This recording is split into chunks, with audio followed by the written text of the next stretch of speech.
Okay. Sashi, all yours. Okay, great. Okay, so we are talking about free will.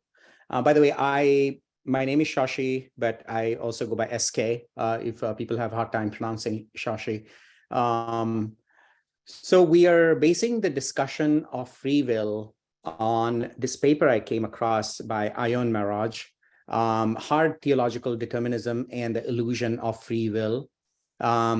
So this person is himself a philosopher in India. He's also part of, he is kind of the sannyasin is what they call, kind of a monk in the Ramakrishna mission.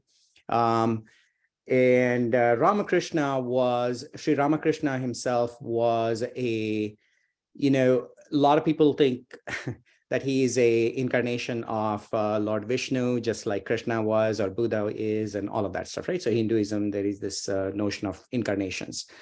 So he is one of the reached souls, and the so-called Jivan mukta. We'll try to understand what that is, or Vijnani. And there's so many different names, right, for this. But a little background on Sri Ramakrishna: he was not a erudite, like a learned scholar, if you will. Didn't go to big universities. He comes from a very poor, humble background, and he basically served as a priest to meet his livelihood. And as part of that priesthood, he started having meetings, and people would come and listen to what he has to say, and his sermons sort of became very highly intellectual, unbeknownst to himself, right? So people started taking notice. Larger community and the scholars would attend his sessions, even though this person was a somewhat of an illiterate, but it was almost like he had this God-given gift, if you will, and he was self-realized soul. And there are lots of different books. The Ayon Maharaj derives a lot of his learnings from this book, if you ever find it. I think it is available, A Gospel of Ramakrishna. So that Gospel of Ramakrishna, basically, it is one of his students, if you will, him taking basically notes as he was talking, and different incidences are recorded in that. And some of the conversations are quite enlightening. And this is just completely a free flow discussion. So I find it very interesting to hear some of the discussions, because some of the questions that people ask are almost are questions to this day, right? At different points in the book, he covers free will, but today we will primarily focus on this particular paper. And what I'll do is, initially I will highlight some things in about like 10 to 15 slides. And then we will have like an open forum for people to critique or bring their opinion, or bring some sections of the article that they might have found really interesting. Okay. And that will be our question hour session, right?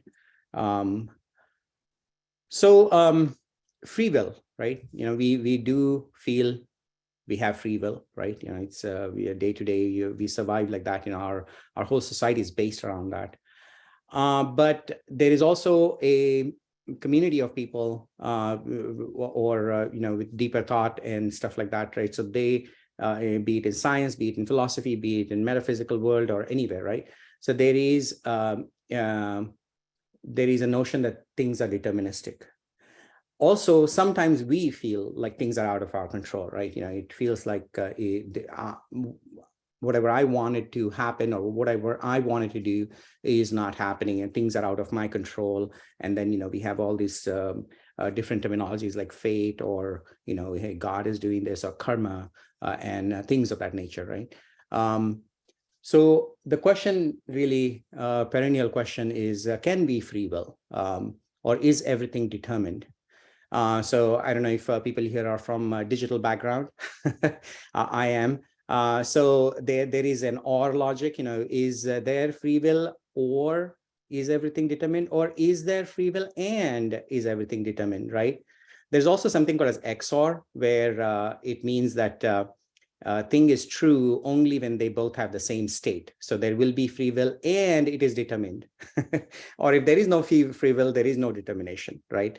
So there is that, or there is a fuzzy state. These are different, in the digital side of the world, technology.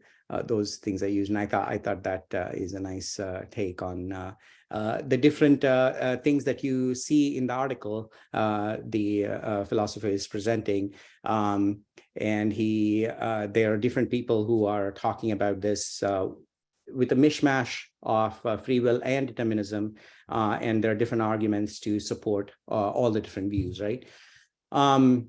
So because we are talking about Hinduism, the paper starts with Bhagavad Gita. Bhagavad Gita happens to be our primary, sort of one of the base foundational documents, or learnings or teachings, if you will. And all it is a conversation between Arjuna, between two friends, actually. Arjuna is a warrior. There is a war going on between Arjuna, who is one of the brother clans, and the other clan is Kaurava, and the leader for that is Duryodhana, right? So Arjuna happens to be on the good side of that equation, and Duryodhana happens to be on the evil side, where he has, by wrong means, taken over the rightful, kingship of that land from Arjuna, or Arjuna's big brother, basically. So that's the. So there is this big war that is about to happen, and Arjuna basically loses his will to fight, and then there is this whole dialogue that happens between both of them as to like why war was important, or why it is not important. And as these friends are talking to each other, Krishna reveals himself to be a god, in the sense that, as he is talking, he's also explaining life's truths to Arjuna, eventually convincing him that, the war is important. So there are about 18 chapters in that, and it's a marvel in itself. And even to this day, you could literally sit with one of the lines and sort of brood over it and try to understand what the interpretation is, because it's quite pregnant and relevant even for our days today, right? So here in the first line, he says, the Lord, O Arjuna, dwells in the heart of all beings, revolving them by his Maya as if they were mounted on a machine, right? So there is a line like this. So this is Krishna explaining something to Arjuna, right? And basically, when somebody reads this, one would think that, okay, well, we are just the puppets, right? It's all determined by God, whatever we do. Then suddenly at some other section of the book, there is this line that says, it is natural for the sense organs to feel attraction or aversion toward the respective objects. Do not fall under the sway of these two impulses, for they are enemies of your path. Right. So here now, Krishna, the God, is basically saying, hey, look, you're going to desire for things are going to come your way, just watch it, right? So as if we have a free will to control our actions, right? So these are effectively contradictions, right? Then comes along so there is this quote. So this is why, I mean, this is, sorry, this went two pages ahead, sorry. So there is either free will or there's no free will, right? But there are shades of free will, right? So one is, the first is a determinism, where we don't have free will, right? So science philosophy, deeper thought leads to this conclusion. We sort of sometimes, Elon Musk has said this, which is, we might be part of a simulation, as if our life is all scripted. Right. So that is this determinism theory. There is the libertarianism, where they say there's only free will. We all have free will, right? And we all seem to strongly believe that, right? Civilized world exists on the basis of this conclusion, right? Our laws, our punishments, our admonitions to people doing bad things, dealing with our kids, or anything, right? We praise people, we give accolades, we give Nobel Peace Prizes, and this and that, right? So all of this, the idea here is that we have a free will, so we either choose to do really good or bad or horrible or evil, right? All kinds of things.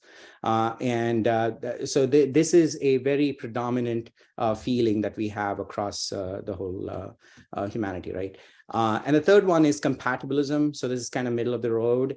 Here, we do notice sometimes that there is no free will, right? So the belief is that, we need deterministic apparatus for free will. So here, what happens is, there are examples about, if an action that I am taking, that action that I'm taking typically follows some events, some context. So there's a structure, a foundation before that action comes about. And it can be so many things, right? Scientific discovery, be it, or, me taking an action against somebody, or, for somebody, something good, all kinds of things. There is a somewhat of a structure, and then an action is taken. And that action that is taken is the free will, yet the structure is all deterministic. So that is this, right? So this is a little more close to reality, right? But then come the Hindu philosophers. So we will talk about them now. And this is quite prevalent in the Western society, right? Yeah, and the paper covers some of these topics further down along. So Swami Vivekananda was one of the very important disciples of Ramakrishna. And he, in fact, was probably first in the order of that mission to travel in about, 1890 or something, to the big religious conference that US had here in Chicago. And he made this really interesting presentation about religion, what is religion, and he brought the Eastern knowledge to the Western world effectively. So he is of this belief, right? He thinks that free will is a misnomer. As long as you, now this is not in the paper, right? So I found it somewhere else. As long as you are in the network of time, space, and causation. Time, space, and causation, if you guys have been following some of my lectures over the last year here, it basically represents Maya, right? So we are in this network of Maya. We have talked about the dream theory, how there is the wakeful, deep sleep, and dream state, and all of that stuff, right? So this real life that we think is real is really very akin to the dream state, and a lot of it is Maya. So we are in this network right now. So as long as we are in this network, to say you are free is nonsense, because in that network, all is under rigorous law of sequence and consequence, right? I mean, that happens to be true about how I am talking. There are some nerve impulses going on in my brain that is triggering my volume, or speech, and my thought process, and all of that stuff, right? So there is a sequence of events that is pushing this. Every thought you think is caused, every feeling has been caused. To say that will is free is a sheer nonsense. Will is caught in the network of Maya, and therefore free will is a misnomer. It means nothing. And so is all this talk about freedom. Now, remember, he is addressing this to the Western world, where the notion of freedom and free will and ownership and agency and all of that stuff is really powerful even to this day, right? I can attitude. So here comes somebody from the East, and he is talking about free will. So now we go back to the paper, and at some point, this is part of the conversation that is going on in a meeting session with Ramakrishna, and he basically says, you think of God or do some good work because you like to, right?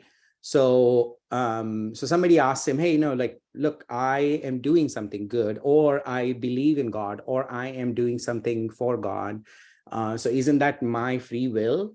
And he says, no, you think of God or do some good work because you like to. Really, it is not you who do these things, but your liking of them. So as if there is something behind that is pushing this action that you're doing, right?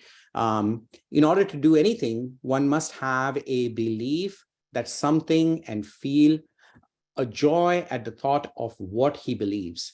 Only then does he set about performing the work. Suppose a jar of gold coins is hidden underground. First of all, a man must have the knowledge or belief that the jar of gold coins is there, right?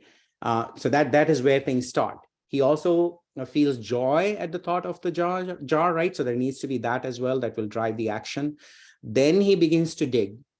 As he's digging, there should be some sign that, okay, yeah, he's going the right direction, right? As he removes the jar, the earth, he hears a metallic sound. So that is again driving his action, right? That increases joy. Next, he sees a corner of the jar. That gives him more joy. Thus, his joy is ever on the increase, right? So this is a way to sort of explain something that the paper calls psychophysical determinism. And, Ramakrishna mentions that as to how we think our good action is something that we will, but it is really based off of some other underlying thought process.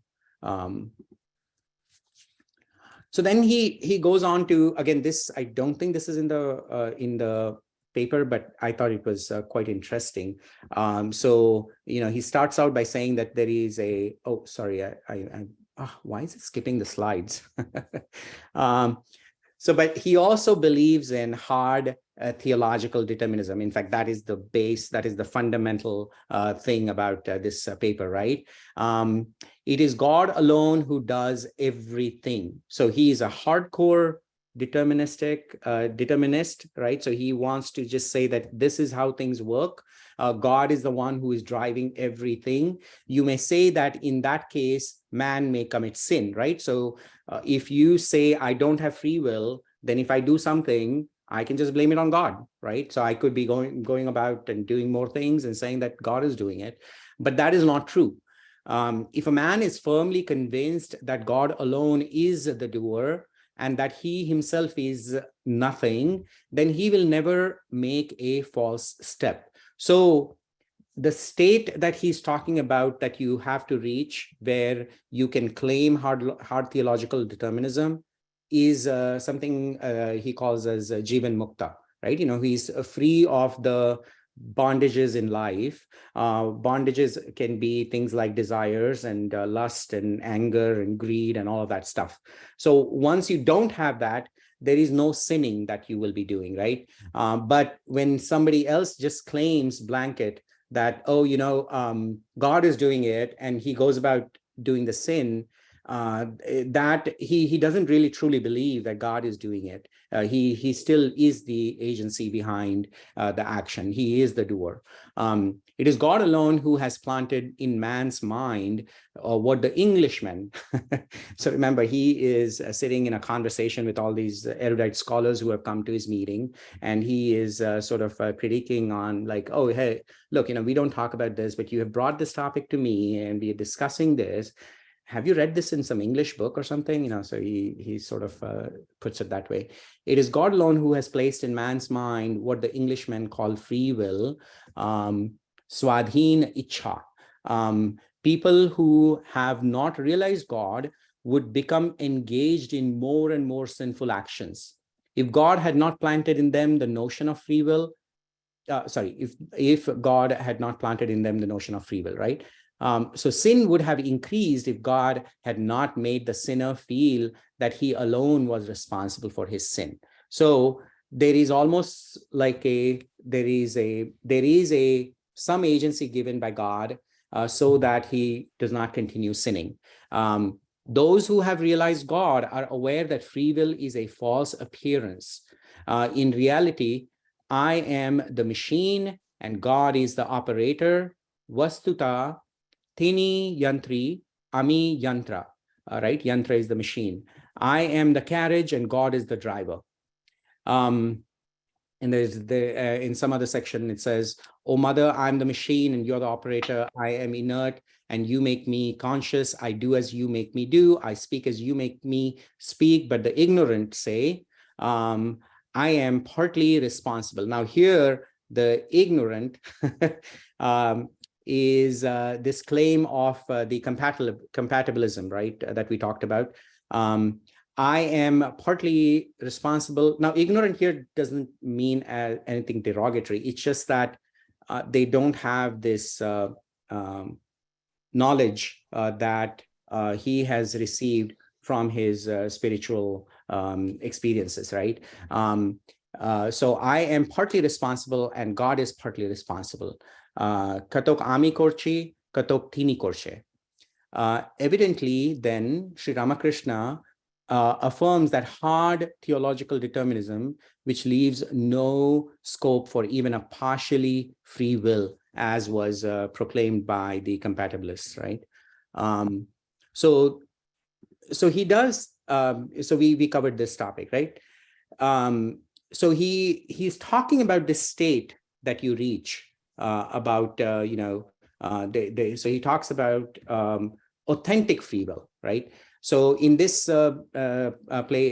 particular comment, he's saying man is like a cow tied to a pole with a rope, bound by the karmic debts and human nature, right? So these are all the drivers, this is what is holding us to this so-called samsara, or the life, or this mind-body complex that the Hinduism points us to, that this is our limited existence. And amount of free will he has is analogous only to the amount of freedom the rope allows, right? So the cow can only graze depending on how far the rope reaches. Free will comes into play only when we make a conscious choice that we won't be governed by conditioned responses. So here, any time some situation shows up for us in life, we have a certain response. And the claim here is that they're all conditioned responses. They're almost predictable. They are predictable, and it's as if we are scripted in our response. So how can we call that as free will, right? So free will is something that has to be not governed by anything else. As one progresses on the journey of spirituality, the rope of freedom becomes longer, allowing greater access to authentic free will, right? So we're going to see this authentic free will, or it is also being used as a notion of a different kind of a freedom as against free will. So because he is so much about a hardcore, hard theological determinism, Some might say something like this, right? So we have no free will. God is the doer. Hard theological determinism. There are many. So in the paper they cover Keynes, I guess, and a couple other different philosophers. They also come to a similar conclusion, right? And some use God and some do not use God. But there's also somewhere the discussion talks about like how Ramakrishna's view of this God, concept of God, makes this understanding of determinism a little more optimistic. It's not something completely doomed, if you will, for human race, right?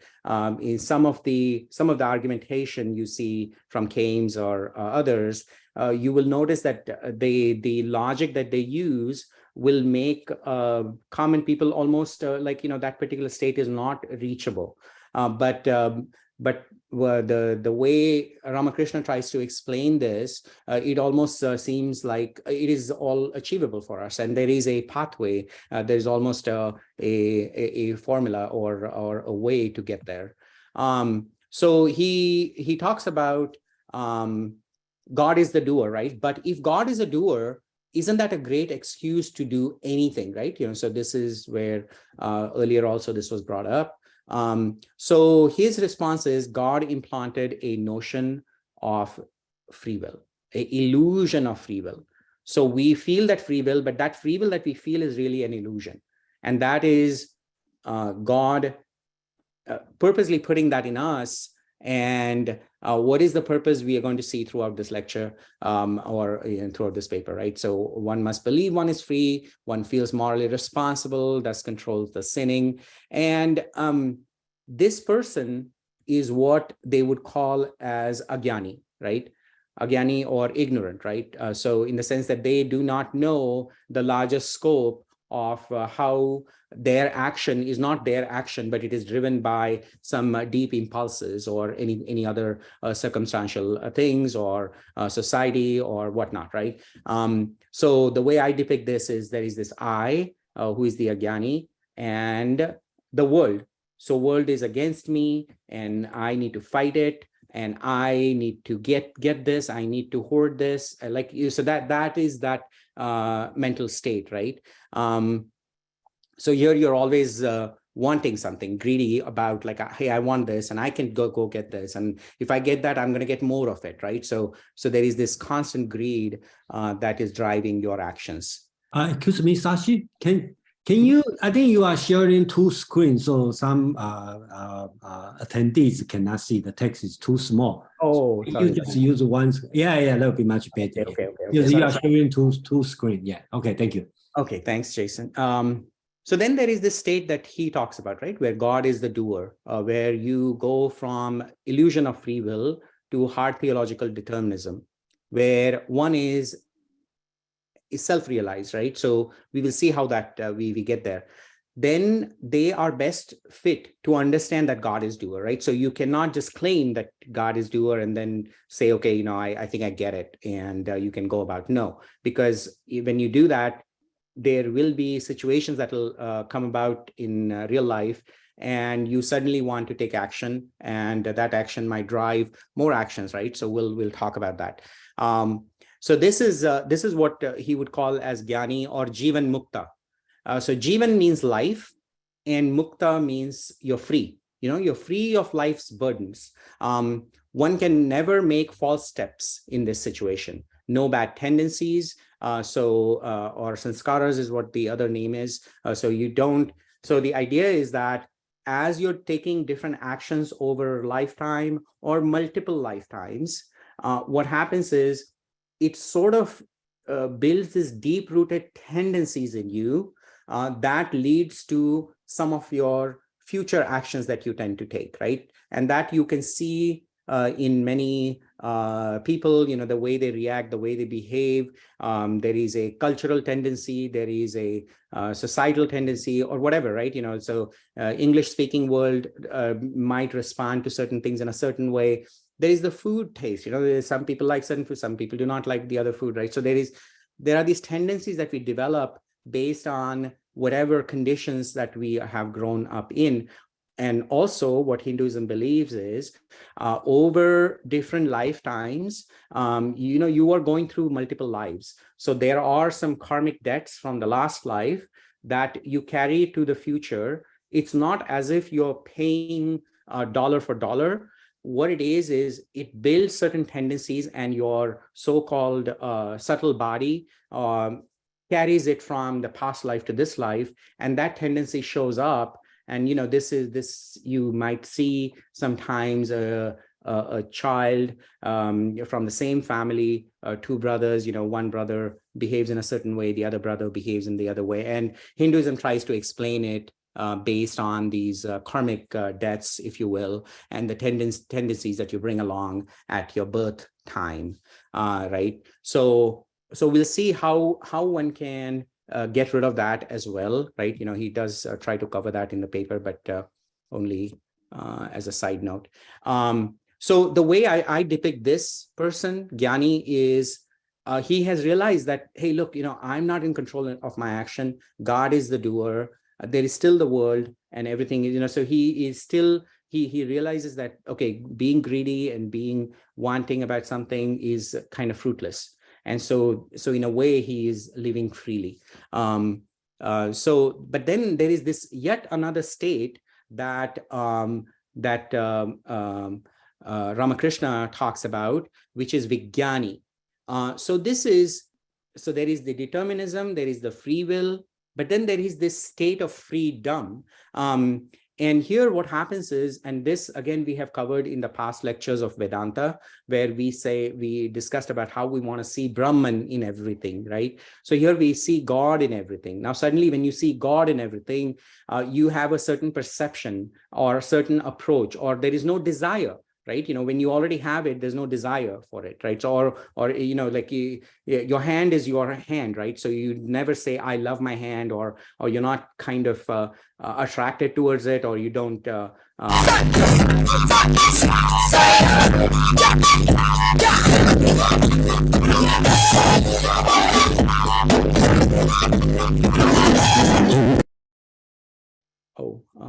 Wow, that was weird.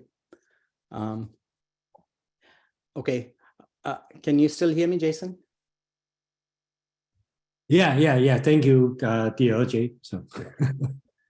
Okay.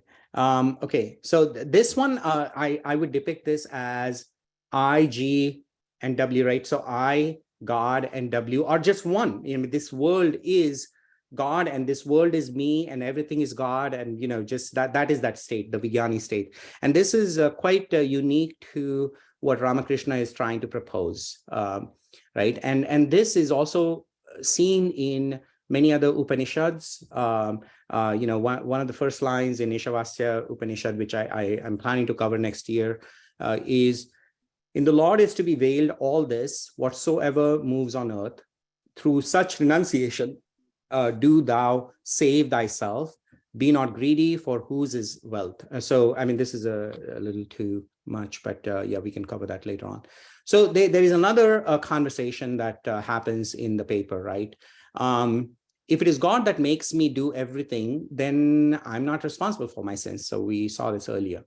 And then Ramakrishna says, yes, Duryodhana, who was the villain in that war, also said that, O Krishna, I do what thou seated in my heart makest me do. If a man has the firm conviction, Thik Vishwas, that God alone is the doer and he is his instrument, then he cannot do anything sinful. He who has learned to dance correctly never makes a false step. One cannot even believe in the existence of God until one's heart becomes pure. So that is the condition he is claiming, that, you cannot just say like, hey, look, God is acting through me, so whatever bad I'm doing, I'm not responsible for that. To really say that God is acting through you, the precondition for that is your heart must be pure. And what is this purity that he's talking about, right? So there is this, there's human condition, and we talked a little bit about this notion of freedom that he's bringing to play here. So again, Duryodhana, the bad person, says to Krishna, I know what is right, but I am not able to practice it. I know what is wrong, and I'm not able to keep away from it. I act as I am directed to by some mysterious power that is seated in my heart, right? And if you look at this line, this is the bad guy telling Krishna, look, don't teach me knowledge. I know what is the right thing to do, but I cannot stop from doing so-called whatever you want to call it as bad, right? And this effectively, if you look at ourselves, this is sort of our human condition, right? We tend to make mistakes, we tend to err, we do take bad actions, we are greedy sometimes, right? So we overindulge in things and all of that, right? So why do we do that, right? So this is a very we can relate to what Duryodhana is saying, even though he's a bad guy. We, to a smaller extent or larger extent in some cases, we tend to do that, right? And this kind of action that we are driven by our desires or whatever is what we would call as karma, right? So we take that action and then we kind of pay for it later on, and then we again take another action. On the other hand, right, there is a conversation between Arjuna and Krishna as well. And Arjuna is inquisitive, right? He wants to fix things. As against Duryodhana is like, I give up, man. I'm not responsible for this. You supposedly are within me and you're doing it, right? So he's completely like, he doesn't want to even take any ownership, right? Arjuna says, he wants to understand this, right? So he says, why does a person feels pushed into doing the wrong things, knowing it's wrong, right? So this is the state where, in the yoga scheme of things, I think I presented that triangle in the past, the Anahat chakra, which is the heart chakra that we talk about. And that heart chakra in the yoga 8 steps, right? Or 7 steps, that middle one is the key. It is something that you come to. It cannot be forced from outside. Life brings you to a point where you are willing to absorb knowledge, and you understand that I'm ignorant about something and I want to get past this. I want to transcend. I want to understand. That is the state that you want to be in. And, that is the start of your journey towards enlightenment, right? Effectively, that's what Hinduism believes. And then Krishna answers him and he says, desire and anger overpower our better judgment. We feel pushed to act in a certain way, and thus we lack freedom, right?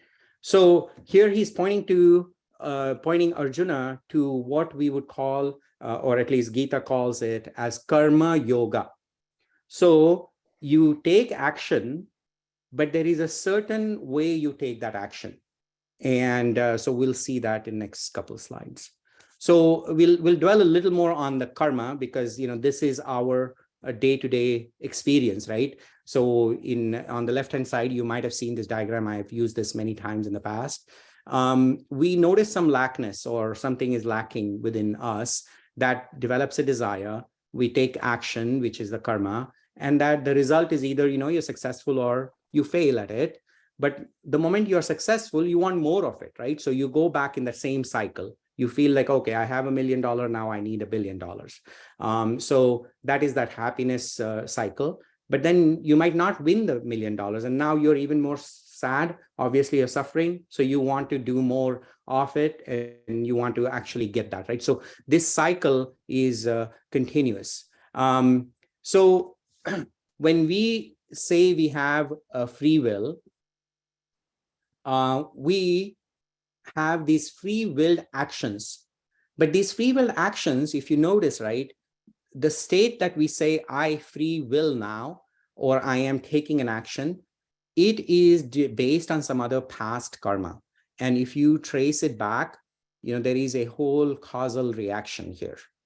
And one of the prepositions that Vedanta has, or Ramakrishna has, is that at the base of this, things, if you go really, really past in time, God initiated something that resulted into something, and then now we are here and there, here you're responding, but you think that you are doing this, right?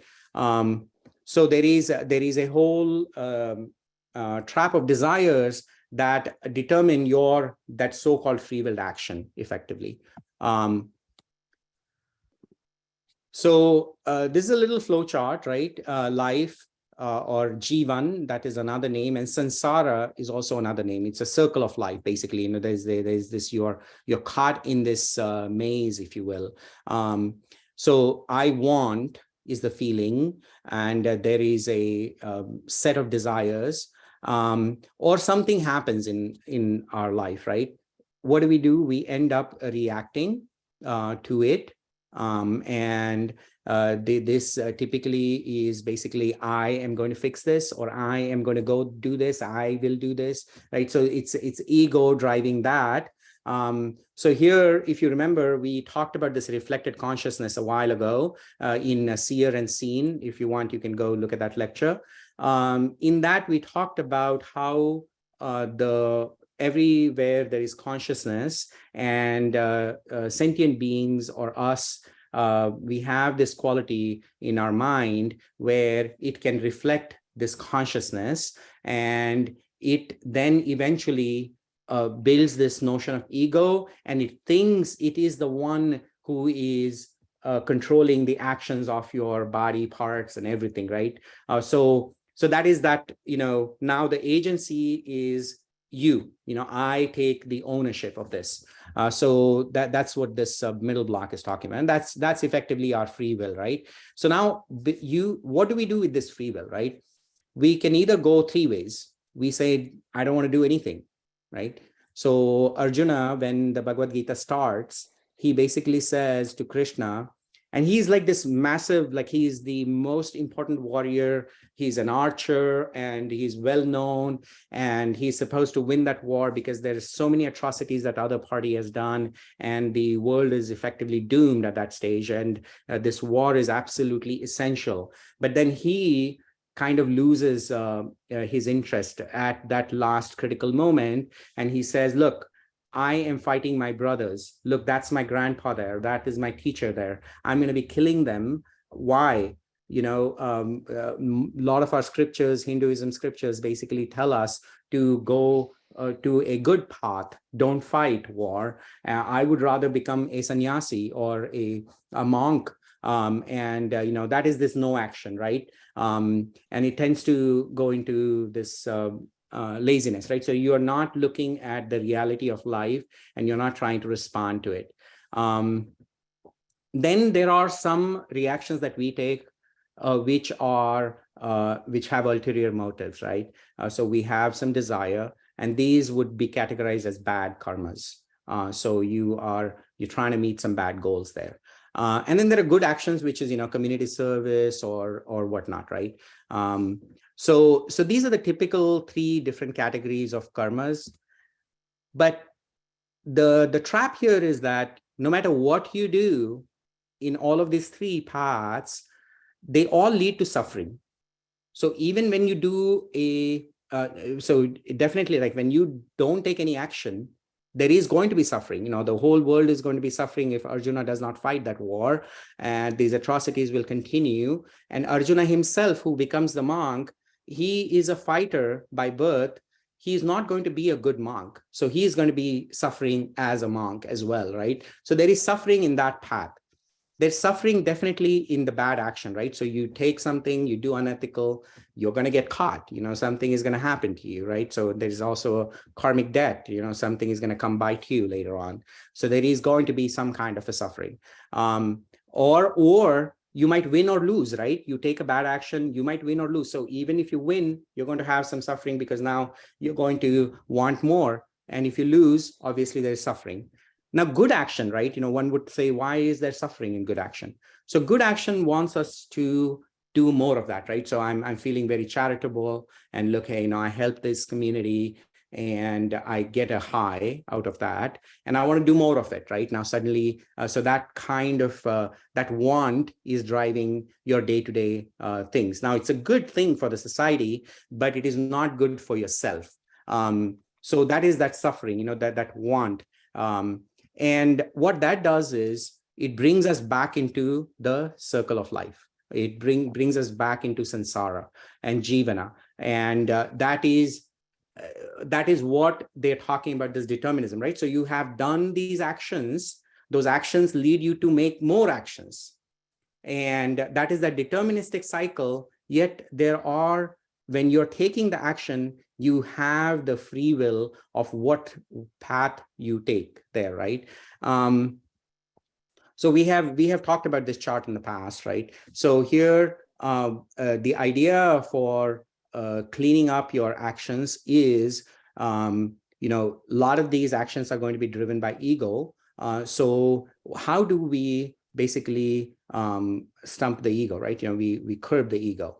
So if you are a professional, you want to make sure that, rather than making your act ego booster, you want to take the perspective of I'm serving others, right? So humbling oneself.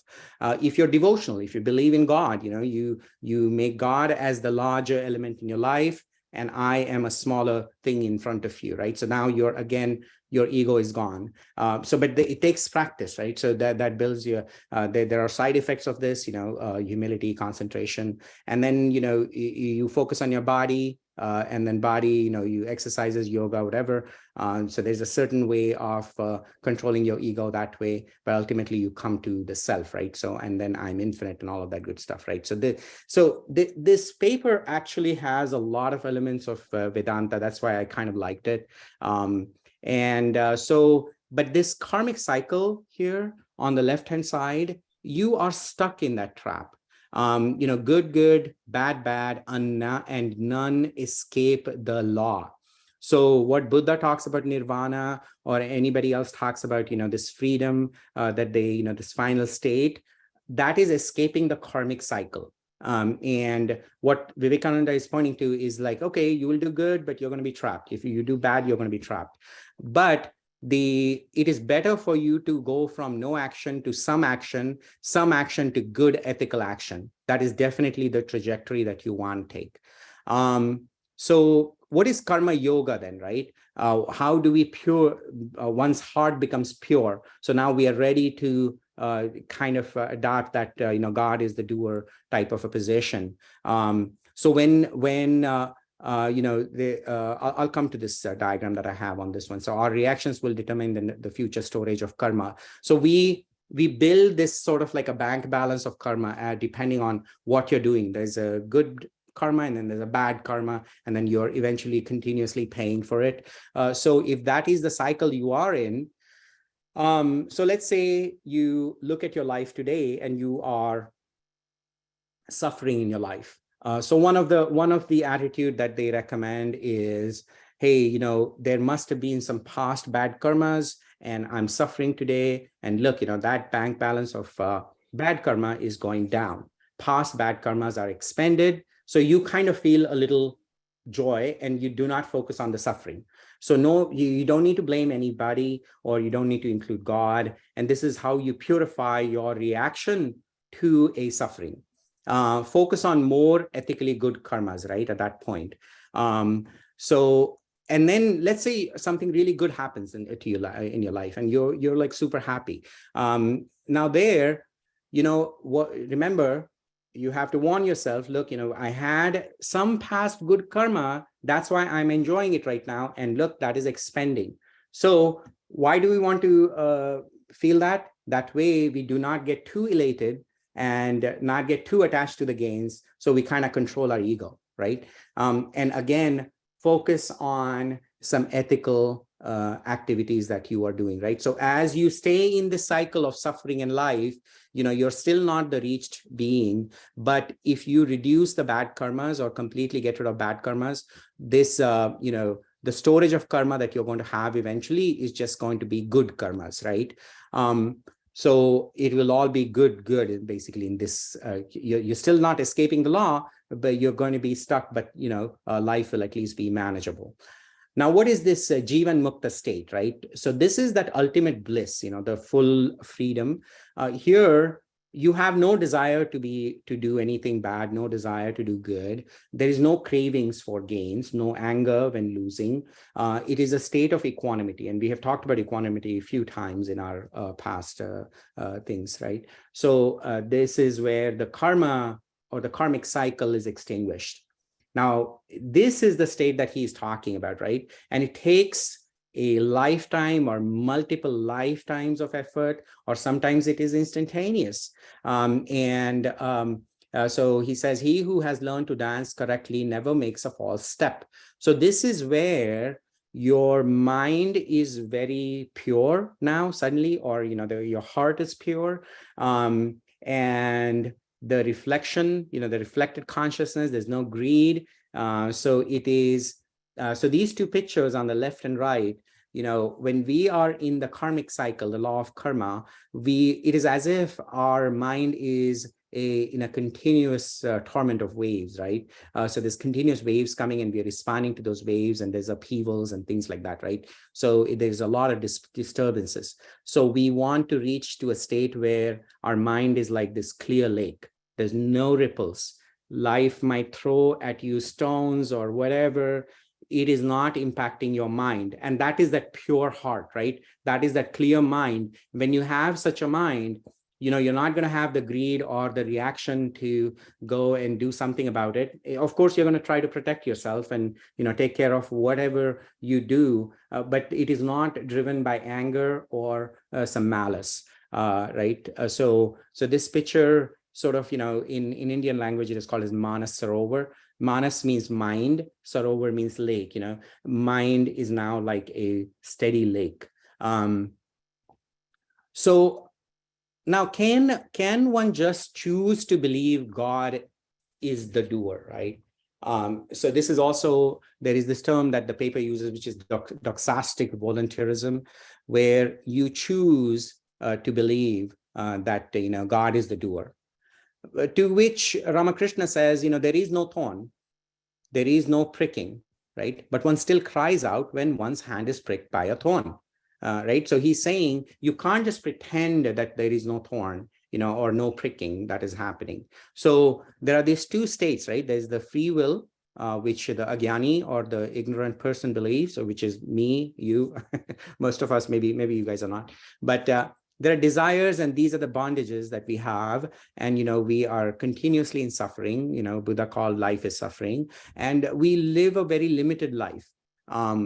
As against, and here, basically, even if I profess to believe that God alone is the doer, but I cannot help but feel that I am the doer, right? So when push comes to shove, or the situation arises, I suddenly forget God, and then I'm going looking for help, and I'm getting upset, and I'm getting angry, and I'm taking on the whole world's load on myself, right? And that happens, everybody, me too, right? I'm part of that. But apparently there is a state where there is free of desires, no doership, there is no suffering because of that. And, that is that Jivan Mukta state. And if a man has the firm conviction, Thik Vishwas, that God alone is the doer. Now, so to get in this state, there are a couple other scholars in that paper that they mentioned, who do not use God. Here, the concept of God is sort of pushes us in a positive direction. It helps along the way. But you also, when you come to the stage, there is no, you are already, God alone is the doer is something that you will imbibe, and your life basically starts following that. Now, so there is somebody in the paper, they ask, right, why aren't we all made pure-hearted? If God created us, why aren't we just by birth pure-hearted? So the author comes up with this saint-making theodicy, right? This is the terminology he uses. So this is a saint-making machinery, as if the God has created. So he has put the illusion that, we have free will, yet there is a lot of determinism. So anger, lust, and greed and are all the evils that God has created. Why? In order to create saints out of us. So we, it's sort of a test that, we all go through. And if everybody was pure-hearted, there was no enlightenment effectively, right? And why would there be a need for us to move towards that? So there are these three states, right? There is the basic human being. There's a survival. There is a need for hoarding, greed for pleasure. There's a fear of pain. And then there are religions, right? And here I'm obviously talking about rituals, and we have them today, right? Temples, and everybody follows different things.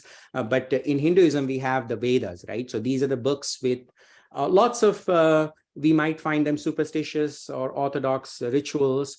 And if you do this, you will be able to earn $1 million. If you do this, you might be able to have a child.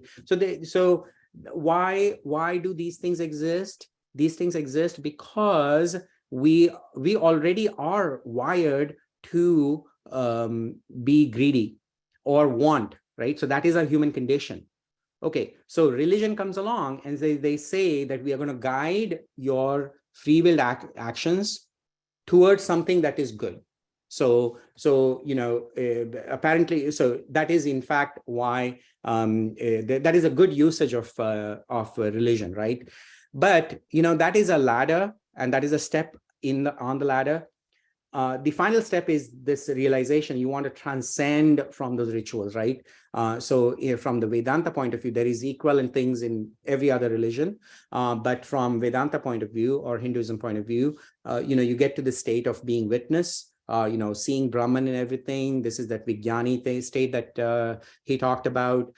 And no more desires or willed actions, brings joy to everyone, can never hurt anyone, right? So there's no so-called sinning. So that is one more thing that comes across in the paper, right? So ultimately, in conclusion, Sri Ramakrishna on free will, what are his standpoints, right? Theological determinism, God determines everything. But God, in his grace, has endowed us all with this illusion of free will. Why? Because so that we can renounce sense pleasures, to choose ethical outcomes, to engage in spiritual practices, use that free will for the good of the community, good of yourself, right? And eventually you want to transcend this. All will eventually overcome the illusion of free will. All will eventually experience that God is as the doer. Now, this standpoint here, and the fact that Ramakrishna actually advocates religion and rituals to reach that state is somewhat a very unique standpoint from Ramakrishna, right? And it is very positive. It is, we as humanity, we do not feel doomed. You feel like, oh yes, I'm going to reach there. Maybe not in this lifetime. My goal is I want to reach in this lifetime, but there's multiple lifetimes that are going to come along, and we all are going to reach, no matter how bad our situation might be. So that is, I'm going to conclude here. And, again, ultimate goal is how we can bring our mind to the state where life is reflecting clearly, and, we are not judging anybody greedy or whatever, right? So that might be a prescriptive message, but I just want to stop here at this picture, and, we can now open the floor for questions, or anybody has some interesting observations from the paper. That would be kind of interesting. Yeah. Sorry, I might have missed it, but what's your own view on this? What's my own view on this? My own view on this is I'm very much trying to learn this. I have a certain feeling that, yes, I can free will, but on deeper thought, I do feel like, we are part of some kind of a simulation. So how do I explain that? And what do I do with it? This is where these philosophies from Hinduism sort of help me not feel helpless. If we just stop at the place where we say, oh, it is determinism and we are part of simulation, that can be quite pessimistic. So that is just my view. Yeah, thanks. I can't quite see the raised hands, so I don't know. Can somebody guide through this? How do I see the hands that are, maybe I need to stop sharing? Yeah, probably you can stop sharing, and probably we can, because I lost my host, you are the, probably we can stop recording, and then we can have more free. Sure, perfect. Sounds good. I'm not hosted anymore, so. You want to stop the recording? Who is stopping the recording? You can do it. You are the host. Oh, really? I have no control here. Maybe DLJ can. DLJ, can you stop the recording? Oh, there is the recording. Yeah, I can stop it now. Okay, great. Thank you, guys. Okay.